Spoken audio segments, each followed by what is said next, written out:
Tapos ko nang isalang yung sinaing kong bigas, kaya lilinisin ko itong nabili kong isda. Mukhang mapapasabak na naman ako sa hirap magtanggal ng tinik ng isda dahil mapupuro lang mga gamit kong panglinis. Bali naka fast forward itong video ko dahil sobrang haba. Susubukan ko rin gumalaw dito sa mundo ng Meta, baka sakaling pala rin. Matagal ko nang pangarap maging vlogger kaso mahihain ako, kaya yung pangarap ko hanggang pangarap na lang. Gusto ko rin makausad sa buhay. Alam niyo ba, nasa kagustuhan ko makausad, ginawa ko yung pinagbabawal sa akin ng lola ko. Sabi kasi ng lola ko, wag daw ako maging mapanghusga sa kapwa ko dahil lalagay daw ako ng ama sa ganong sitwasyon. Hala, tamang-tama may kapitbahay kaming mapera at may kotse.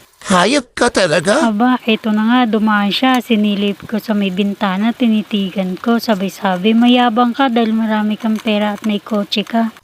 Hoy, walang ganon. Joke lang yun. Baka sakaling magkatotoo yung sinabi ng lola ko.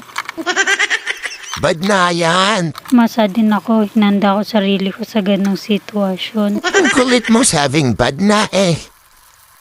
Joke lang yun, baka mamaya bumangon lola ko. Yari ako dun, sabihin nun, di mo na ako pinagpahinga, loko ka. Dami mong alam sa kalokohan. Alam nyo, di pa ako nakukurot ng lola ko nung nabubuhay pa yun. Baka ngayong patay na, kurutin ako. O baka naman nambalusin ako nun.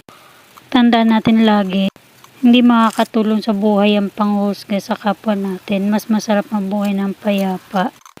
Yung walang inggit at galit sa katawan.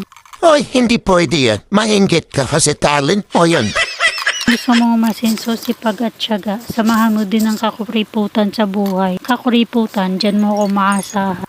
Ano yumaman ka lang si kuripot ka?